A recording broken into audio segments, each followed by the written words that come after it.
Hello friends, welcome to my channel. दोस्तों, आज हम बात करने वाले हैं माइक्रोसॉफ्ट वर्ड के कुछ शॉर्टकट जो की है उसकी किट के बारे में। तो दोस्तों, चलते हैं, समय बर्बाद ना करते हुए चलते हैं, देखते हैं कौन कौन सा शॉर्टकट की है जिसका उपयोग हम लोग माइक्रोसॉफ्ट वर्ड में करते हैं। तो पहला हमारा बनता है कंट्रोल ओ। तो कंट्रोल ओ का प्रयोग किसके लिए करते हैं?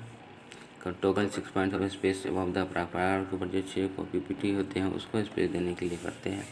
कंट्रोल ए का प्रयोग क्या किसके लिए किया जाता है? कंट्रोल ए का प्रयोग जो होता है select all the contents of this page, जो भी पेज कंटेंट होते हैं उसको सिलेक्ट करने के लिए किया जाता है। कंट्रोल बी का प्रयोग करने के लिए जाता है बोल्ड हाईलाइटेड जो है सिलेक्शन होते हैं उनको बोल्ड करने के लिए किया जाता है। कंट्रोल सी का प्रयोग कॉपी करने के लिए किया जाता है।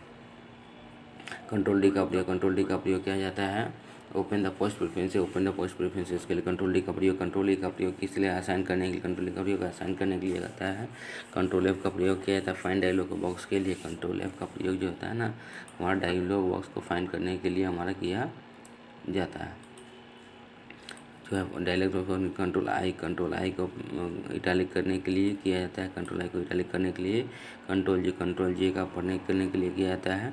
जस्टिफाई करने, स्क्रीन को जस्टिफाई करने कंट्रोल जे का उपयोग किया जाता है। तो इस सब में कंट्रोल जे है। जे बोले तो जस्टिफाई, आई बोले इटैलिक, ए बोले तो फाइंड डायलॉग बॉक्स, ई बोले तो अलाइन करने के लिए। कंट्रोल डी का प्रयोग होता है फ्रंट पेज प्रेफरेंस विंडोज़ के लिए। कंट्रोल सी मतलब कॉपी, बी मतलब बोल्ड, और ये मतलब हो गया आपको सिलेक्ट ऑल द पेजेज। अगला हमारा है कंट्रोल के प्रयोग करने के लिए हाइपरलिंक। जब कभी हम हाइपरलिंक डालना होता है तो उसके लिए हम लोग क्या करते हैं कि कंट्रोल के का उपयोग करते हैं। हाइपरलिंक डालना होता है तो कंट्रोल के का उपयोग करते हैं दोस्तों, ठीक है। अगला आता है कंट्रोल एल का प्रयोग हम लोग किसके लिए करते हैं? कंट्रोल एल का प्रयोग करते हैं हम लोग को लाइन को लेफ्ट के स्क्रीन पर ले आने की असाइनमेंट करने। कंट्रोल एल का the line of selected text to the left to the screen. जो भी सिलेक्टेड स्क्रीन क्या है, जो भी वर्ड होता है, टेक्स्ट होता है, उसको हम लोग लेफ्ट असाइनमेंट के लिए करते हैं। इंटेंड ऑफ ग्राफ एम का प्रयोग किया जाता है। Control M indent the graph करने के लिए कंट्रोल एन का प्रयोग किया जाता है। न्यू ब्लैंक डॉक्यूमेंट में विंडोज़ को में ऐड करने के लिए कंट्रोल ओ का प्रयोग किया जाता है। डायलॉग बॉक्स सेम है, open the dialog box with the page for certain line. Control P का प्रयोग प्रिंट प्रीव्यू के लिए किया जाता है, प्रिंट विंडो के लिए किया जाता है। कंट्रोल आर के लिए प्रयोग किया जाता है दोस्तों राइट, जो भी सेलेक्टेड टेक्स्ट होता है उसको राइट असाइनमेंट के लिए किया जाता है।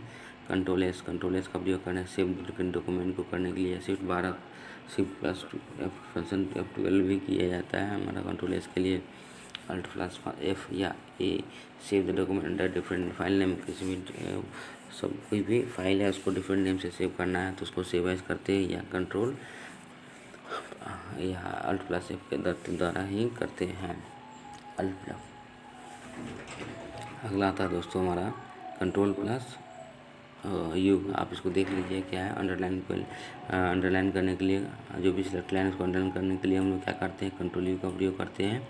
कंट्रोल बी का प्रयोग पेस्ट करने के लिए करते हैं। कंट्रोल डब्ल्यू का प्रयोग किया जाता है जो भी हमारा करंटली पेज डॉक्यूमेंट ओपन है, जो करंटली डॉक्यूमेंट ओपन है उसको हम लोग क्लोज करने के लिए कंट्रोल डब्ल्यू का प्रयोग किया जाता है। कंट्रोल एस का कट करने के लिए कंट्रोल एस जो भी टेक्स्ट है उसको कट करना है तो उसको कंट्रोल एस का प्रयोग करेंगे। कंट्रोल वाई का प्रयोग करने के लिए रिड्यू, कंट्रोल वाई का प्रयोग करते हैं हम लोग रिड्यू करने के लिए। कंट्रोल वाई का प्रयोग किसके लिए करते हैं?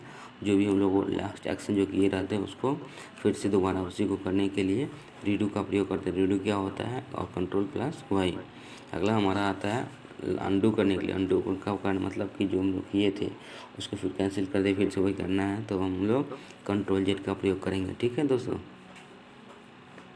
अगला हमारा आता है कंट्रोल शिफ्ट प्लस एल का प्रयोग किया जाता है एक बुलेट प्लस पॉइंट क्रिएट करने। Control shift plus L bullet point करने के लिए। Control plus shift plus F का प्रयोग किया जाता है फ्रंट को चेंज करने के लिए।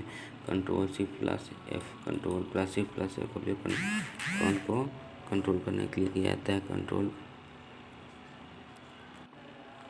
दोस्तों अगला आता है हमारा कंट्रोल प्लस डिलीट का प्रयोग किसके लिए करते हैं?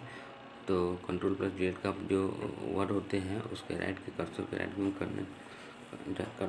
में जो भी वर्ड होता है उसको डिलीट कंट्रोल प्लस डिलीट करने के लिए control plus back F delete the word left to the cursor, delete the word left to the cursor. Control plus इन का प्रयोग करेंगे कर्सर को मूव डॉक्यूमेंट के एंड में ले जाने के लिए move the cursor to the end of the document कंट्रोल+1 का प्रयोग करेंगे। Move the cursor to the beginning of the document कंट्रोल+1 का प्रयोग करेंगे।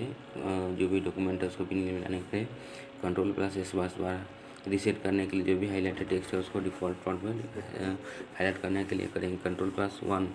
सिंगल स्पेस लाइन के लिए कंट्रोल+1 का प्रयोग करेंगे। कंट्रोल+2 का प्रयोग करेंगे डबल स्पेस लाइन के लिए। कंट्रोल+5 का प्रयोग करेंगे 1.5 लाइन स्पेसिंग के लिए। कंट्रोल+, ये हमारा इम्पोर्टेंट क्वेश्चन है हेडिंग वाला। अगला आता है इसमें यूनिवर्सल हमारा ये आता है दोस्तों कि F1 क्या है, तो हमारा हेल्प मेनू F1 है। F4 क्या है, जो हमारा लास्ट एक्शन जो परफॉर्म हुआ था वो विंडोज 2 प्रोग्राम उसको हम लोग रिपीट करने के लिए F4 का प्रयोग करते हैं। जो हमारा F5 है, F5 का प्रयोग करते हैं फाइंड करने के रिप्लेस करने के लिए गो टू विंडो में जाने के लिए। Shift+F3 ये हमारा है। शिफ्ट कंट्रोल इंसर्ट कैंडिडेट ये ठीक है। धन्यवाद।